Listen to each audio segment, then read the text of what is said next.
properti khususnya di SDE nih. Dan malam hari ini kita kedatangan tamu spesial yaitu Pak Hermawan Wijaya, Direktur dari Bumi Serpong Damai BSDE. Pastinya penasaran banget dong ya teman-teman semuanya dengan perusahaan properti yang punya kapitalisasi sangat besar di Bursa Efek saat ini gitu. Oke, sebelum saya ngobrol dengan Pak Hermawan, kita mau cek dulu ya IHSG ini gimana nih. Wah, ini demonya anarkis katanya. Oke, kita lihat ya IHSG gimana ya. IHSG hari ini masih ditutup menguat meskipun hari ini ada demo di angka 5039 dan juga saham-saham blue chips. Seperti contohnya BBCA hari ini tadi juga sempat menguat sedikit ya, tapi kalau aku perhatikan ini kenaikannya udah sangat terbatas sekali untuk BBCA. Kemudian gudang garam juga yang kita sempat beli beberapa hari yang lalu di IM Trade itu di angka 40.000. Ini udah naik lumayan nih, sekarang udah 43.800, udah naik berapa ini ya? 9%. Jadi teman-teman yang buat investasi jangka panjang masih bisa hold, sedangkan teman-teman yang trading mendadak trader gitu ya, ini bisa profit taking gitu. Oke, terus kemudian kalau untuk HMSP sendiri, HMSP juga sama teman-teman, ini kita ada saranin atau ajak untuk beli di angka 1400. Kemudian ini udah naik 10% gitu untuk HMSP. Nah, itu teman-teman yang trading bisa profit taking, tapi untuk yang investasi jangka panjang masih ngehold ya teman-teman ya. Kalau aku sih masih ngehold untuk HMSP, GGRM. Nah, untuk Telkomnya sendiri ini malah baru mulai mau naik gitu. Jadi kalau aku pribadi ini aku nggak tradingin saham-saham ini, aku masih ngehold gitu. Dan untuk TLKM ini beautiful pattern banget di monthly chartnya. Besok aku akan kasih lihat hari Sabtu di seminar online diskon Pagansa, karena malam ini aku nggak bisa share screen. Ada satu tanda reversal di monthly chartnya, di mana beberapa bulan lagi tuh saham TLKM berpotensi untuk mengalami penguatan yang lumayan signifikan. Upside-nya masih cukup besar untuk TLKM gitu. Jadi dari saat ini sampai ke area MA 100-nya ini masih sekitar 20-an% upside-nya. Nah, sekarang aku coba untuk perhatiin saham-saham yang lain juga ya teman-teman ya.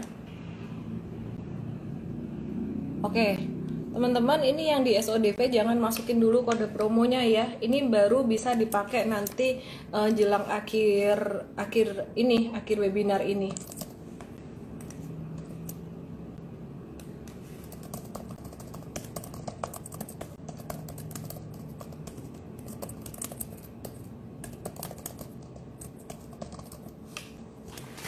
Oke, aku mau bahas tentang beberapa saham properti nih ya.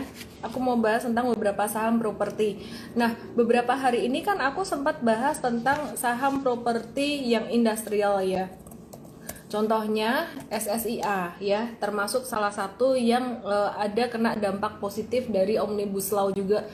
Nah, SSIA ini sama seperti kemarin, dia masih ketahan resisten, masih sideways gitu. Sedangkan kalau best ini udah mulai masuk tren yang lebih uptrend, tapi masih sideways juga dalam jangka pendek. Selama di atas 168 masih oke. Oke, terus kemudian hari ini tadi kita ada remind beberapa kali ya. Jadi dari angka 720 itu kita ada remind untuk tanggal 5 Oktober, tanggal 6 tuh juga ada kita remind juga untuk di IM Trade beli di harga 720 sampai 750. Nah, hari ini tadi Sido naik 785 sampai 785. Anyway, Sido ini masih bagus banget buat trading, buat investasi masih oke. Jadi aku masih hold untuk Sidonya gitu. Oke, teman-teman, kita akan langsung aja untuk sektor properti. Kita akan invite Pak Hermawan ya. Kalau untuk Kija gimana? Kijanya masih bagus, masih on track ya. Jadi M-Trade masih punya dan belum jual gitu. Industrial paling top Demas. Dilihat dari mana dulu sih? Sebenarnya kalau Demas Pura Delta Lestari ini trennya juga cukup bagus. Dia naik dalam beberapa hari terakhir ini. Tapi kalau untuk dari proyeknya ini ada SSIA, dia menarik juga, dia punya proyek di ini Subang ya. Jadi aku lihat Dimas juga termasuk yang diuntungkan, cuman semua ada plus minusnya gitu. Sido bisa koreksi lagi nggak ya? Jangka pendek bisa. Oke. PLKM aman buat jangka panjang nggak sih? Aku sih ambil buat jangka panjang gitu. ICBP buat jangka panjang oke. Cuman kalau ICBP sekarang secara teknikal udah lumayan mahal gitu ya. Ira gimana? Kemarin aku habis nge-live sama Ira, tapi sayang banget ya liveku bareng Ira itu rekamannya nggak kesimpen gitu. Waktu itu ada sedikit kendala teknis. IRRA ini ada satu resisten yang masih kuat banget di angka 850 ya. Jadi kalau IRA ini better nunggu breakout dulu aja. Oke, aku akan invite Pak Hermawan.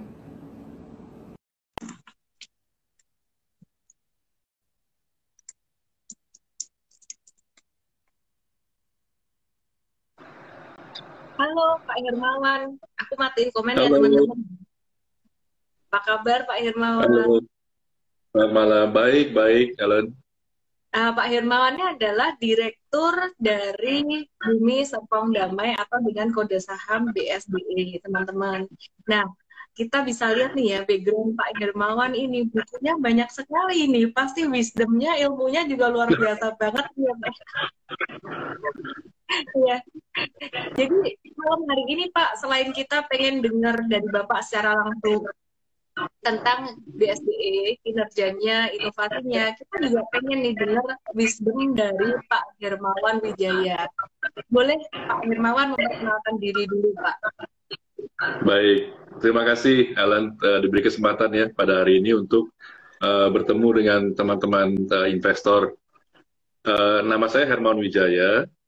Eh, saya sih udah di bidang properti ini udah cukup, ya belum belum lama lah sebenarnya. Mungkin udah lebih dari 25 tahun ya.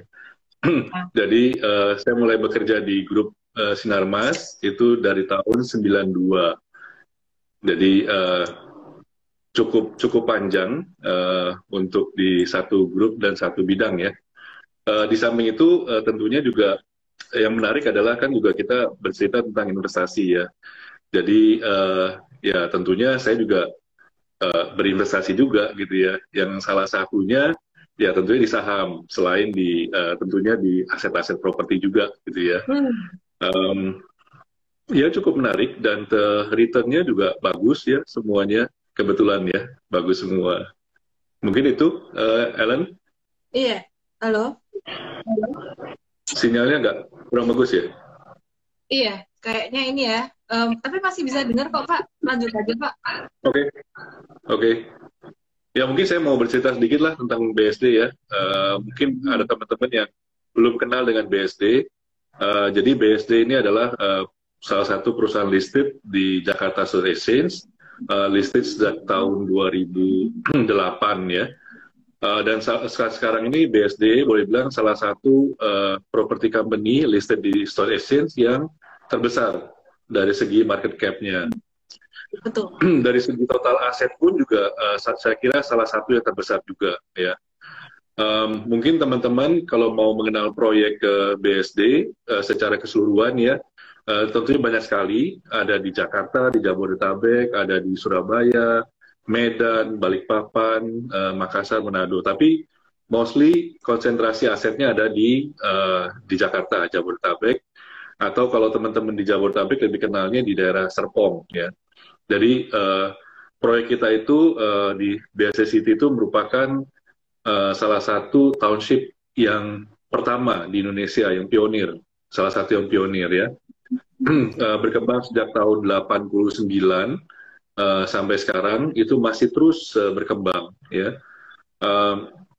Dan yang menarik sekali adalah perkembangan 10-15 tahun belakangan ini ya untuk ke kawasan BSD ini pesat sekali. Boleh dibilang banyak perusahaan-perusahaan multinasional itu sekarang yang melirik ke BSD City. Antara lain seperti Unilever ya sudah berkantor di kompleks perkantoran kita yang kita sebut dengan Green Office Park, satu kawasan perkantoran Green Building ya, menerapkan Green Building. Kemudian juga ada beberapa perusahaan-perusahaan startup sekarang yang lagi in ya, itu juga tertarik untuk berkantor di GOP juga. Nah, Wah, di samping itu juga kita juga ada yang namanya Navapark ya, itu kerjasama dengan Hongkong Land. Eh, Kemudian ada The Brands, ya itu merupakan proyeknya Tokyo Land. Banyaklah beberapa proyek-proyek yang dikelola oleh investor dari luar juga. oke, oke. Pak, boleh kasih bocoran nih, Pak? Ini Bocoran? perusahaan startup itu apa, Pak? Jadi ini sangat menarik ya. BSDE ini nanti pasti akan sangat diuntungkan sekali kalau Omnibus Law ini udah jalan. Kira-kira gitu ya, Pak ya? Betul, betul. Bukan hanya dari bisnis startup aja yang kita coba tangkap juga ya, tapi dengan adanya Omnibus Law ini kan memberikan satu kelonggaran, terutama untuk Indonesia, itu sekarang juga terbuka lebar. Nah, kita banyak proyek-proyek kita Oke, agak miss silakan. tadi ya, agak, Tadi agak putus. Udah iya, lancar agak sekarang. terputus tadi. Iya, Iya. silakan, Pak. Udah. Eh, Mungkin saya informasikan juga, kita belakangan ini atau terakhir ini kita ada seperti di berita di koran ya, 2 minggu lalu kita ada tanda tangan untuk kerjasama juga dengan Midbana. Jadi Nah, Midbana ini adalah investor dari Singapura, joinan antara Mitsubishi sama Surbana Jurong, Singapura. Ya, jadi bersama dengan mereka kita akan membangun satu kawasan lebih dari 100 hektar nantinya ya planningnya itu dengan konsep ada yang konsep TOD ya. Jadi konsep TOD ini kan salah satu konsep pembangunan atau development yang sekarang lagi in ya. Jadi menyambungkan seluruh infrastructure, connectivity. Jadi siapapun yang tinggal di area sana akan dengan mudah berkomuter ya kemana-mana. oke, oke. Nah kita Kalau melihat dari, bahwa oke. ya, dan potensi ini saya rasa sangat sangat baik dan sangat sangat menguntungkan, baik dari segi development di secara fisiknya maupun saya rasa juga nantinya tentunya akan berimbas ke harga saham BSD itu sendiri. Pastinya, pasti. Saya sih setuju banget, Pak. Nah, teman-teman yang baru aja bergabung, mungkin ini saya nggak ada tulis keterangan apa ya. Ini malam hari ini kita sedang live bersama dengan Pak Hermawan Wijaya, Direktur Utama dari BSDE. Nah, teman-teman, ini kita baru bahas tentang proyek terbaru dari BSDE, yaitu proyek Midbana yang merupakan Midbana itu singkatan dari Mitsubishi Surbana Jurong gitu. Pak, mau nanya nih Pak, kalau dari proyek Midbana ini sendiri, kira-kira akan nyumbang revenue sales berapa buat BSDE ini Pak? Nyumbang revenue berapa untuk BSDE? Jadi untuk target sales BSDE sendiri untuk tahun ini itu berapa dan apakah sudah terpenuhi berapa persen gitu? Oke, baik untuk target marketing sales BSD sendiri secara setahun full itu kita targetkan 7,2 triliun. So far sampai bulan Juni kemarin itu sudah mencapai sekitar 2,9 triliun rupiah. Jadi memang masih 40% ya. Cuman kita ada perbaikan nanti di bulan September ini nanti kita akan announce mungkin kira-kira minggu depan lah kita akan announce target marketing sales kita pencapaiannya berapa persen sampai posisi September. Nah, angka 7,2 sendiri ini memang angka yang udah kita targetkan dari awal tahun 2020, belum COVID ya, belum COVID. Kemudian sejak Maret itu terjadi COVID pandemi itu memang penjualan kita relatif memang agak tertantang gitu ya, bagaimana caranya kita untuk mencapai angka 7,2 itu. Tetapi dengan segala strategi yang ada, akhirnya pada bulan Juni, Juli kemarin setelah Lebaran itu kita banyak launching produk-produk baru yang menyasar kaum milenial. Ya, jadi memang sejak awal tahun itu kita selalu mentargetkan unit-unit rumah yang harganya sekitar 1 miliaran yang untuk menyasar pasar-pasar milenial. Jadi produk ini sangat bagus ya. Kita jualnya dengan furniture juga, jadi fully furnished. Jadi kita tahu bahwa banyak milenial yang sibuk bekerja ya, dia tentunya males lah kalau beli rumah kosong, mengisi lagi dan lain sebagainya. Jadi ini kita udah sediakan semua furniture-nya di dalam, mereka tinggal bawa koper, pasang AC, kemudian ya tinggal beli peralatan lainnya, mereka udah bisa tinggal. Oke, Nah, Pak, ini tren silakan. ya tren ini terus kita lanjutkan sampai bulan Juni Juli, sampai sekarang pun juga kita ada planning untuk launching produk-produk yang harga sekitar 1 sampai 1,5 miliar per unitnya. Oke, ini saya melihat Pak, tadi saya sempat kolek-kolek data dikit juga ya Pak ya tentang BSDE ya. Jadi di first half 2020 ini meskipun pandemi, marketing sales di SDE ini tadi seperti yang Bapak bilang 2,9 triliun, itu angkanya naik 6% year on year. Jadi itu sangat luar biasa sekali sebenarnya pencapaian ini ya Pak ya. Nah, tadi saya sebenarnya mau nanya, ini apa sih yang dilakukan? Ternyata udah dijawab dulu, luar biasa. Saya mau nanya lagi nih Pak, kalau investor saat ini mereka melihat harga saham masih di bawah untuk sektor properti, ini kan belum naik. Yang dilihat ke depan untuk investor saham, mereka melihat ke depan ini kan proyek-proyek apa yang akan dilakukan, kemudian landingnya bagaimana, masih bisa berkembang atau tidak. Salah satu proyek tadi sudah disebutkan yaitu proyek Mukbana. Nah, kalau proyek Aeon Mall Southgate itu gimana Pak? Kapan mulai beroperasi? Terus kalau Aeon Mall ini gimana? Ini ada profit kayak gini, nanti ke depannya gimana? Masih bagus nggak? Iya, tentunya bagus sekali. Kalau kita bicara mengenai Southgate, itu satu kompleks kurang lebih sekitar 4,5 hektar lahan di Simatupang ya. Jadi kalau kita melintas di Jakarta Outer Ring Road ke arah selatan itu bangunannya udah kelihatan besar sekali, satu kompleks ya. Dan ini kebetulan memang Aeon itu merupakan master list kita untuk mall tersebut. Jadi seluruh area mall itu sudah disewa oleh Aeon untuk jangka panjang. Nah, kita percaya bahwa dengan adanya Aeon Mall itu tentunya akan mengundang traffic lebih bagus ya, lebih banyak. Dan tentunya juga ini bisa mendorong penjualan apartemen di Southgate itu. Penuh, occupancy rate-nya 100%. Pada saat dibuka ya. Tapi memang masuk masa pandemi ini kan semua bisnis mall, office juga kan terimbas ya.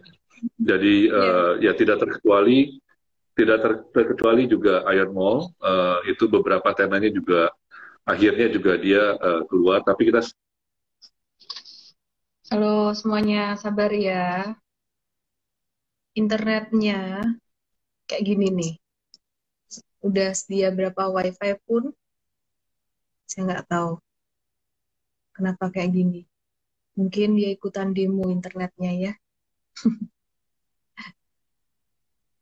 Oke, kita tunggu Pak Hermawan Wijaya kembali. Malam hari ini kita nge-live bareng dengan BSDE ya teman-teman ya. Aku bahas teknikalnya BSDE dulu ya teman-teman sambil nunggu Pak Hermawan Wijaya kembali. Oke, BSDE technically saat ini bagaimana? Kalau teman-teman tanya tentang technical, dia sekarang masih di stage 1. BSDE ini masih di stage 1 ya, teman-teman ya. Jadi kalau untuk beberapa bulan ke depan, ini upside-nya masih lumayan lebar. Upside-nya untuk beberapa bulan ke depan itu masih bisa naik sekitaran 41%. Ya, sekitaran 40% kalau aku ngelihat dari monthly chart-nya. Sekarang lagi masih masa sideways, resistennya sekitar area 900-an, lewat dari area 900, naik dari 900, baru dia akan masuk ke masa uptrend. Nah, teman-teman semuanya, kalau kita ngelihat saham-saham properti saat ini, termasuk salah satunya BSDE, kita nggak bisa ngelihat untuk sekarang dianggap kayak trading jangka pendek itu enggak. Ini potensinya lebih ke semi investing ya. Jadi setengah tahun sampai 1 tahun setengah tahun sampai 1 tahun ke depan ini masih sangat potensial.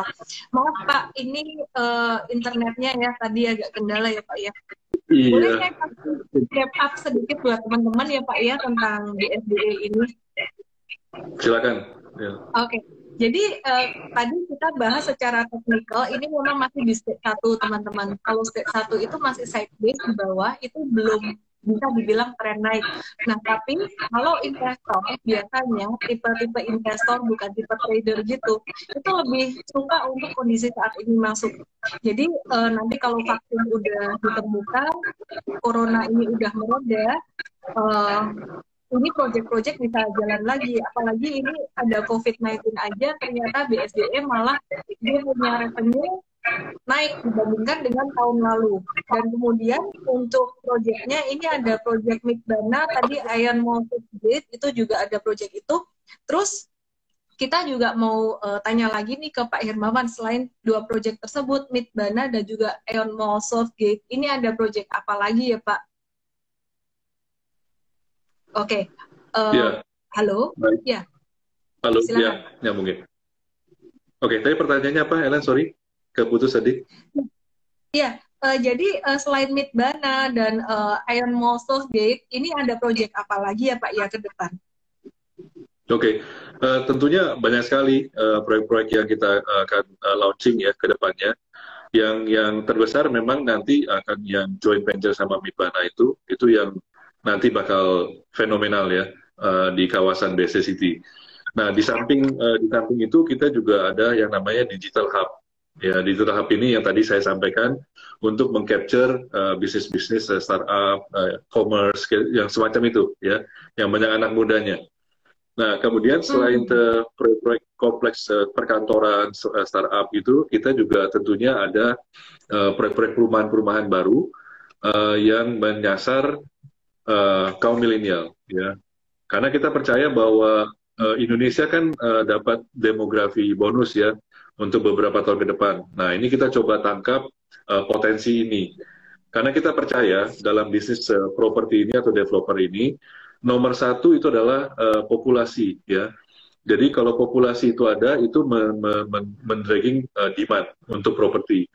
Yang kedua ya tentunya pertumbuhan ekonomi ya, dan situasi politikal yang stabil. Kemudian untuk dari sisi developer sendiri, tentunya developer itu harus punya tanah. Kalau developer nggak punya tanah, jangan ngomong bisnis properti, ya. Jadi, nah untuk BSD sendiri, untuk tanahnya, land bank-nya itu masih luas sekali.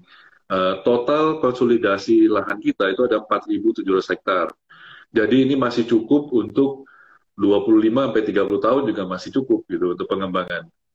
Jadi saya pikir untuk going concern yang tipikal, mungkin di sini ada tipikal investor yang long term, cocok nih BSD gitu.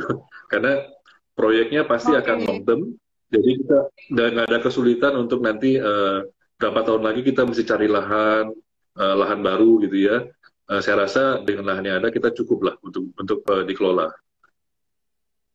Menarik Pak. Jadi ini tadi aku udah tandain, aku mau nanya total land bank BSDE udah dijawab. Nah sekarang aku penasaran nih Pak. Maaf nih Pak, aku kebiasaan. Ya, jadi saya penasaran nih Pak, pendapatan BSDE itu gede dari mana sih Pak sebenarnya? Apakah gede dari mall-nya, berapa banyak dari mall-nya, berapa banyak pendapatan dari office-nya gitu. Dan sekalian Pak, nanti jika mau dijawab sekalian, gimana sih posisi cash balance perusahaan saat ini? Oke, baik. Secara komposisi sih pendapatan kita bisa bagi dalam dua yang besar ya, yang dari development dan dari recurring. So far yang recurring itu memang kurang lebih sekitar bergerak lah ya, angkanya sekitar 25%-an terhadap total revenue kita. Jadi 75% itu masih berasal dari penjualan tanah, bangunan, baik komersial maupun residensial. Dan kebetulan untuk posisi recurring income sendiri, itu yang menyumbangkan cukup signifikan itu berasal dari office. Ya, saat ini memang kita memiliki office di daerah Jakarta, Tamrin, ya, maupun di BSD, dan juga ada di Medan dan Surabaya. Kedepannya tentunya recurring ini juga kita akan perhatikan, ya. Harusnya sih bagusnya memang recurring ini harus naik untuk mengcover fixed cost, ya. Jadi kita mau coba ke arah sana ya. Cuman dalam kondisi COVID pandemi ini, semua bisnis juga semua planning juga jadinya agak terpengaruh dan terhambat. Ya mudah-mudahan kondisi ini dapat cepat berlalu dan 2021 kita dapat kembali lagi untuk growth recurring income kita. Dan untuk secara cash flow, saya rasa total cash kita, posisi cash kita ini sekarang kurang lebih sekitar 10 triliun rupiah, ya.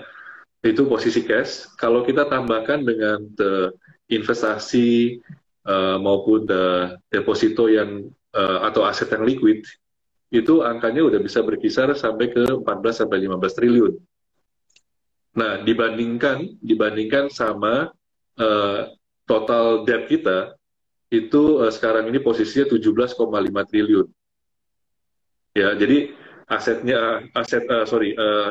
cashnya sendiri atau yang liquid, aset yang liquid itu kurang lebih sekitar 15 dibandingkan dengan total debt-nya 17,5 triliun rupiah. Ini sangat-sangat sehat sekali ya. Kemudian juga kalau kita lihat dari struktur balance sheet kita, aset kita itu atau tanah kita itu udah harga perolehan dari 30-40 tahun yang lalu. Jadi bisa dibayangkan secara accounting kan harus dicatat secara cost basis ya.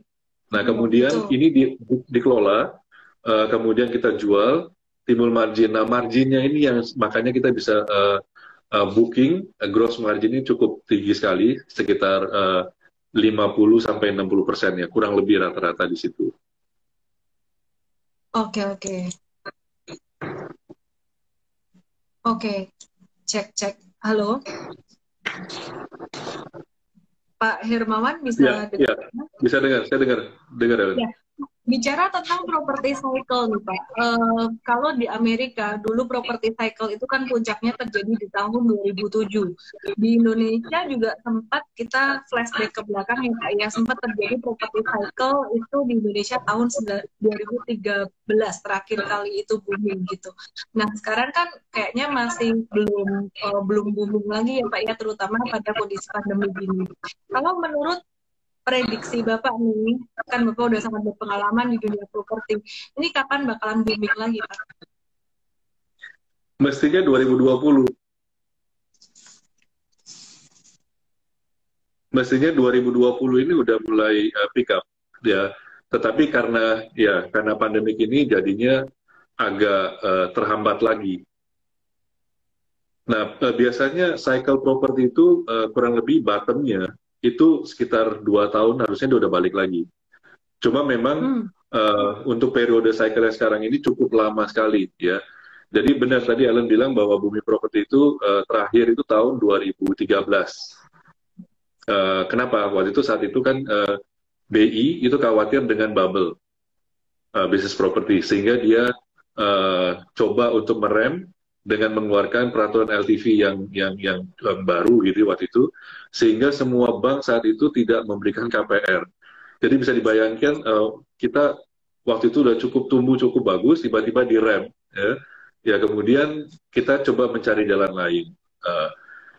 Nah selama periode 2014 sampai sekarang itu boleh bilang bisnis properti cukup menantang ya.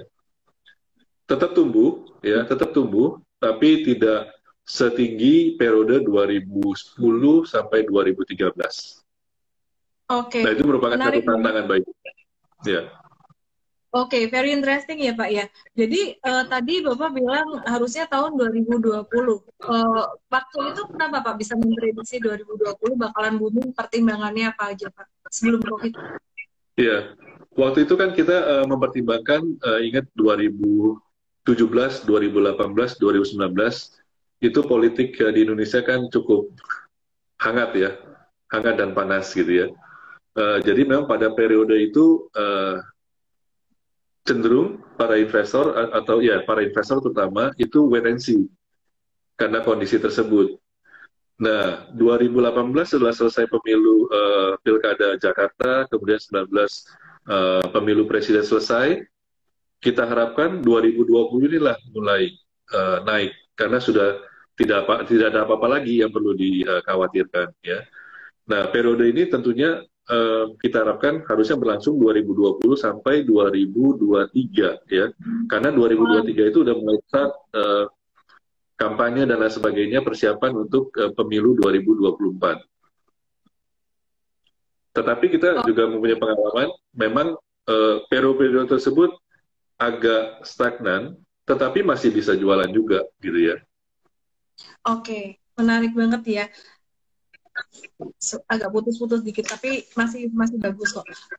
Ini kalau saya perhatikan ya Pak ya, seandainya nanti COVID-19 sudah mulai teratasi dan seandainya ini demo-demo juga cepat berakhir, Omnibus Law berjalan dengan baik, sebuah sentimen positif, sangat positif buat properti. Ditambah lagi sekarang ini, kalau kita lihat suku bunga diturunin banget, penyaluran kredit juga sepertinya digencarin banget oleh bank.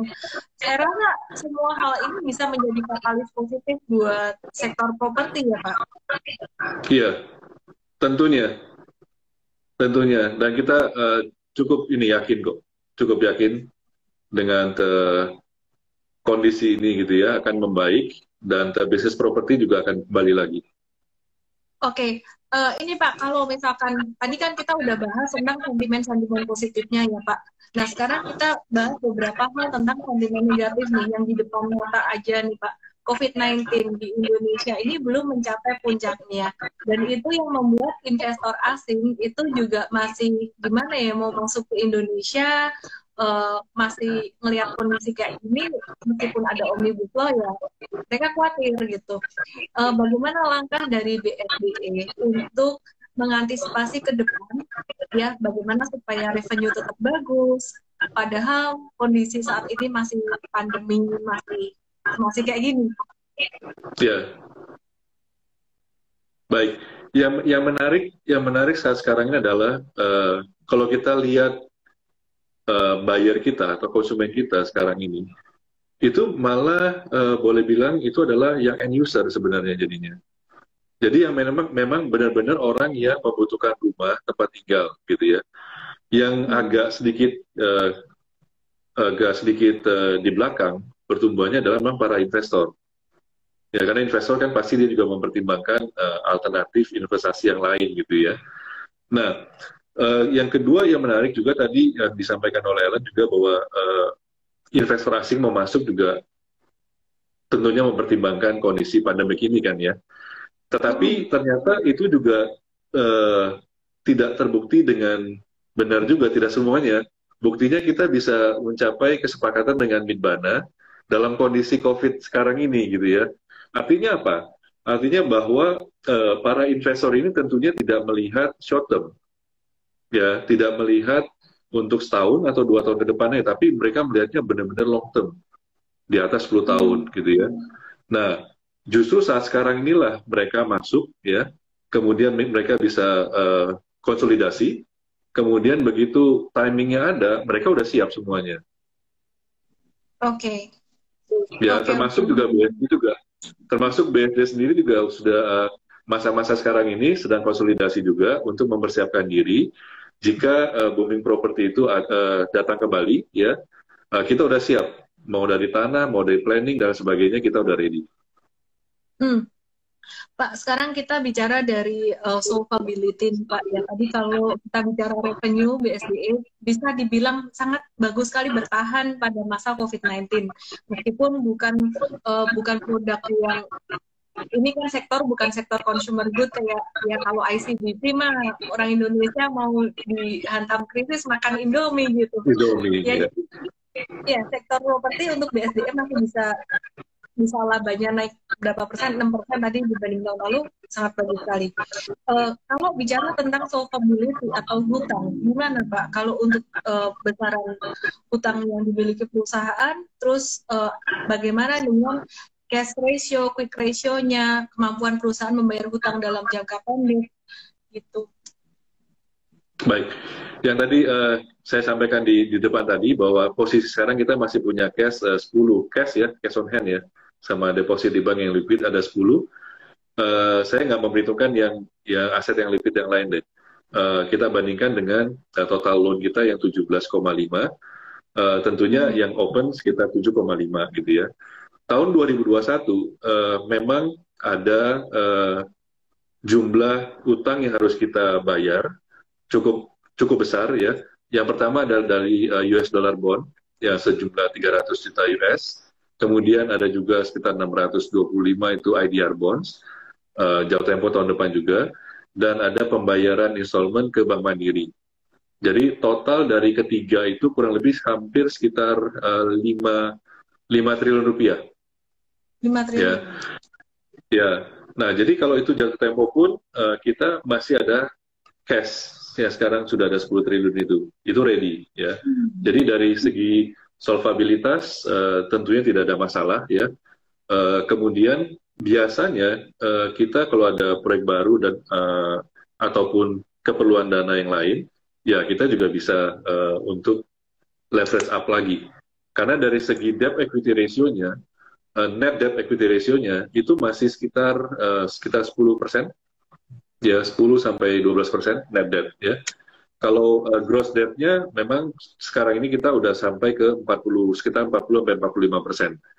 Tapi dibandingkan dengan peers yang lain, saya rasa masih termasuk yang rendah ya untuk debt equity ratio-nya. I see. Oke, oke, oke. Pak, ini saya juga penasaran dengan satu, gimana sih cerita kesuksesan BSDE ini sebagai one of reputable developer? Jadi mungkin pengen dengar tentang perjalanannya juga di BSDE ini. Iya, menarik sekali. Ya, kalau orang melihat BSD sekarang ini memang wah besar sekali gitu ya. Ya, tapi tentunya untuk mencapai sebesar sekarang ini ya perlu jalan yang cukup panjang juga gitu ya. Boleh saya balik ke sejarah lah ini ya. Jadi sebenarnya secara konsolidasi BSD ini terdiri dari dua public company sebenarnya, atau sekarang jadi tiga ya. Jadi ada BSD sendiri, kemudian ada Duta Pertiwi. Duta Pertiwi itu under BSD. Kemudian juga Plaza Indonesia Realty itu juga under BSD juga. Meskipun sekarang bentuknya udah ganti sebagai dire, ya udah dalam bentuk REIT untuk di Plaza Indonesia. Nah, perjalanan untuk ke properti itu sendiri kita mulai dari tahun 72 ya untuk PT Duta Pertiwi sendiri. Kemudian Duta Pertiwi listing tahun 94 ya. Kalau teman-teman ngikutin ya proyek-proyek Duta Pertiwi itu dan dulunya terkenal dengan ITC itu ya. Nah, sekarang memang coba kita jadi konsep lagi ya untuk ITC karena udah cukup ketinggalan ya. Nah, kemudian untuk BSD sendiri saat itu awal-awalnya memang hanya punya satu proyek di BSD City Serpong. Luasnya kurang lebih sekitar 6.000 hektar SK-nya ya. Jadi untuk BSD City sendiri kita bangun mulai tahun 89. 84 berdirinya, pembebasan lahan dan sebagainya. Kemudian 89 kita mulai develop area tersebut. Awalnya BSD memang terdiri dari 3 pemegang saham utama, ada Salim Group, ada Sinarmas, dan Ciputra.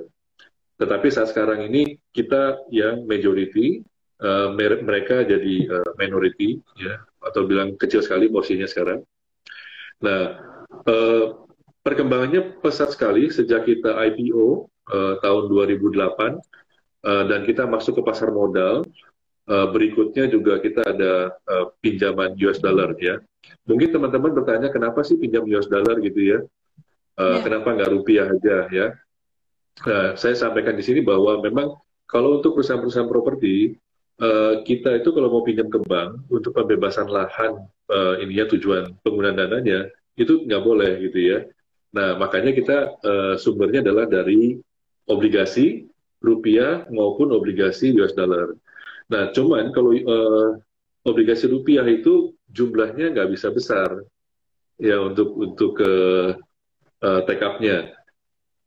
Kalau di Indonesia rupiah 1 triliun aja udah gede sekali gitu ya. Perlu beberapa kali untuk penerbitan. Nah, kita perlu jumlah yang cukup besar, yang signifikan untuk pembebasan lahan kita dan juga untuk infrastruktur pembangunan kawasannya. Ya, sehingga kita memberanikan diri, kita issue US dollar bond mulai tahun 2015 ya.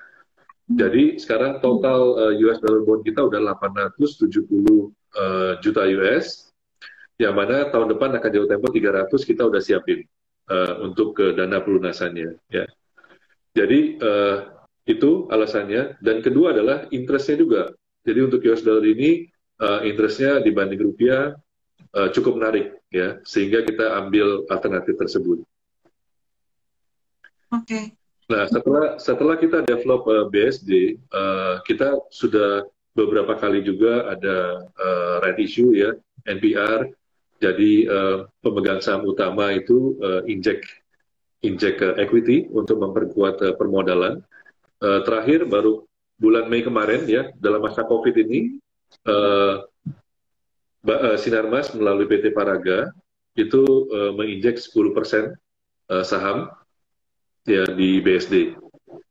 Dan seperti teman-teman ketahui juga, belakangan ini juga kita coba untuk melakukan share buyback ya melalui BSD. Dan juga tahun ini atau beberapa minggu yang lalu, itu dari PAM, pemegang saham utama juga mensupport ya, artinya membeli sebagian saham dari pasar juga. Ini menarik banget, teman-teman pasti suka banget denger ini Pak. Ya, jadi tentang buyback ini sendiri, jujur saya baru dengar dari Pak Hermawan ini. Nah, boleh diceritakan lebih detail Pak tentang buyback saham ini kira-kira akan dilakukan pada harga berapa sampai berapa untuk di SDE, dan kemudian kira-kira kapan akan dilaksanakan? Ini jadi satu sentimen positif banget nih buat teman-teman investor.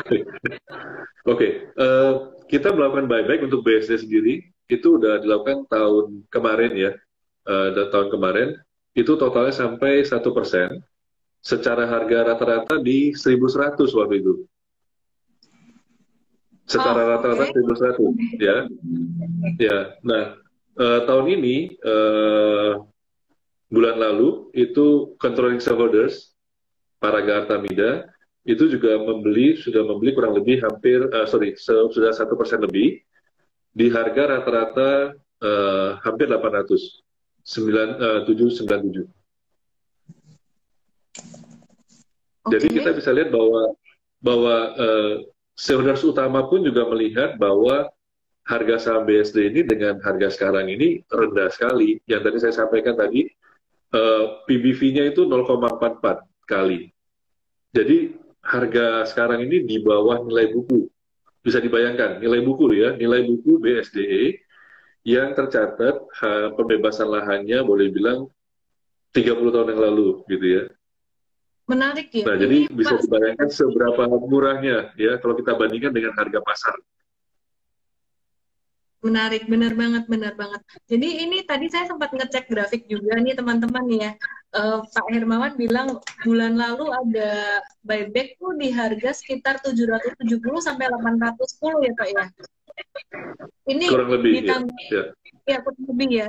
Saya nggak tahu tanggal berapa dilakukan, cuman ini pas tanggal 18 dan 21 September teman-teman di area-area harga itu juga ini volume transaksi naik kenceng gitu. Entah mungkin transaksi di pasar reguler atau pasar negosiasi melalui bank kustodian, saya nggak tahu. Kalau melalui bank kustodian mungkin nggak kelihatan ya transaksinya, tapi di sini kelihatan transaksinya lumayan kenceng di harga tersebut. Oke, jadi teman-teman itu tadi merupakan satu sentimen positif dari BSDE di mana perusahaan juga melakukan buyback. Kalau perusahaan buyback di harga 770 sampai 810, Anda dapat di harga sekarang 780, itu berarti masih termasuk harga yang cukup murah, teman-teman. Dan kalau seandainya BSDE dikasih diskon lagi sampai ke 700 atau ke 645, USD itu menjadi bottom di bulan September kemarin, itu adalah kesempatan yang bagus untuk buy and hold sekitaran 6 bulan sampai 1 tahun ke depan buat teman-teman yang bukan long term investor. Nah, kalau long term investor tentang waktu 5 tahun, kita sambil lihat terusnya nanti progresnya kayak gimana gitu. Kalau tradernya, teman-teman, kalau Anda trader, sekarang ini memang masih sideways.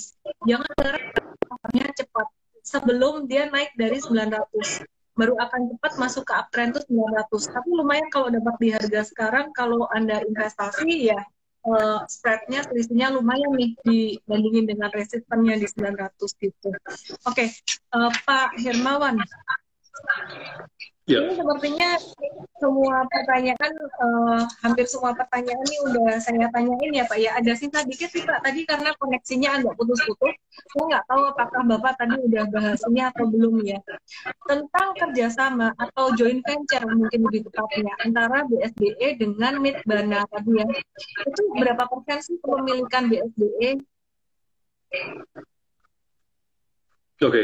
Saat sekarang memang ke proses untuk pembentukan perusahaan barunya itu masih berjalan, ya. Hmm. Jadi untuk berapa porsi kita dan berapa porsi dari Midbana itu masih dalam tahap diskusi.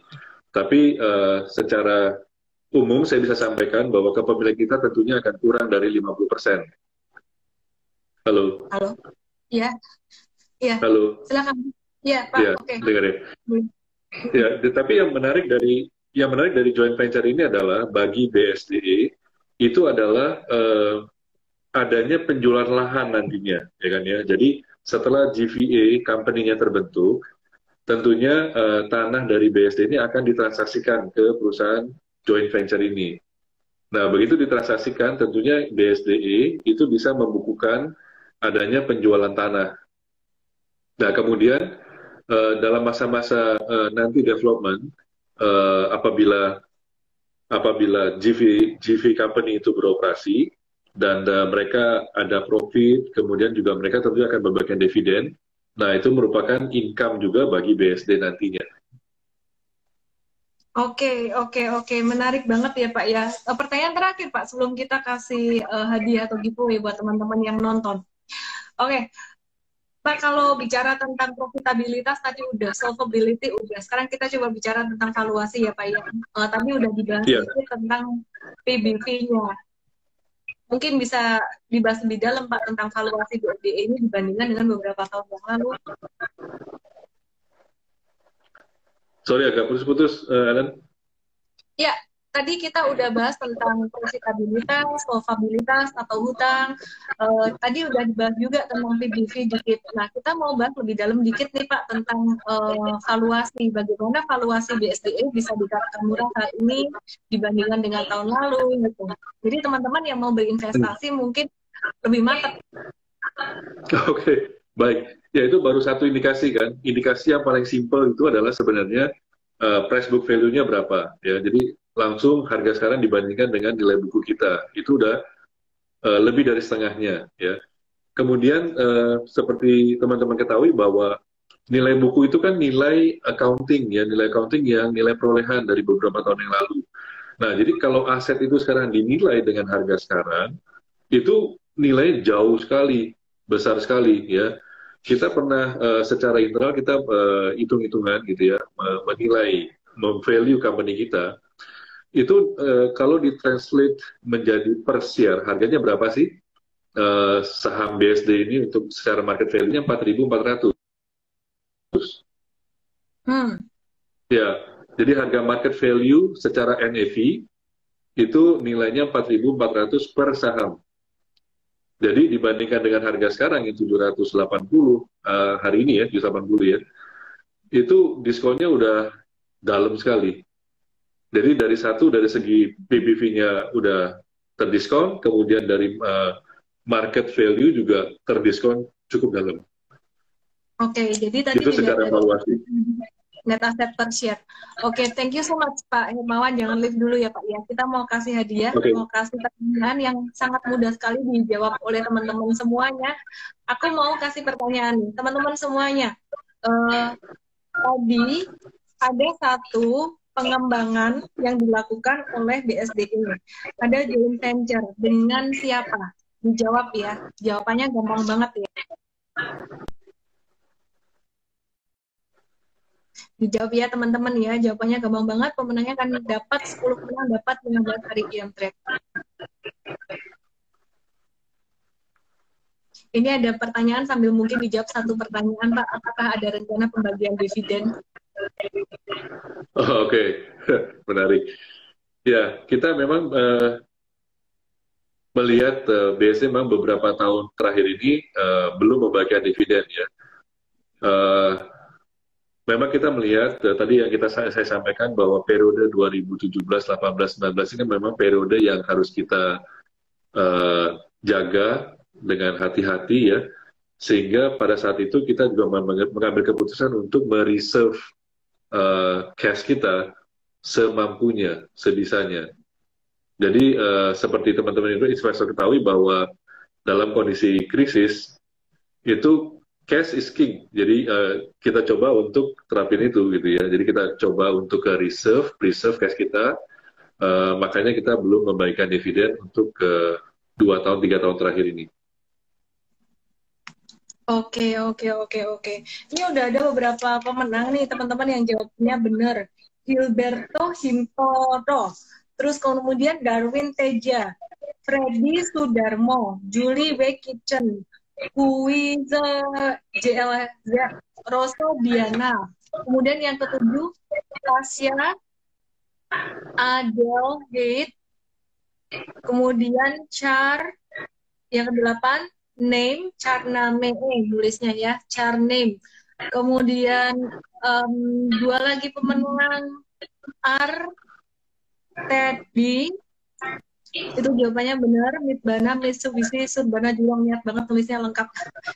Eliza Peta.phs. Aku bacain lagi pemenangnya: Gilberto Hintono, Darwin Teja, Freddy Sudarmo, Julie Wikicen, Wiza JLZ, Rosa Diana, kemudian Tasya Abelhid, Charname, Artedi, Elizabeth CHS. Buat teman-teman semuanya yang dapat hadiah yang grade 15 hari gratis, dan teman-teman yang belum dapat hadiah bisa ke lndisney.com/sldp untuk dapat edukasi mengenai candlesticks besok hari Sabtu dengan kode promo BSDE. Sudah bisa dapat gratis.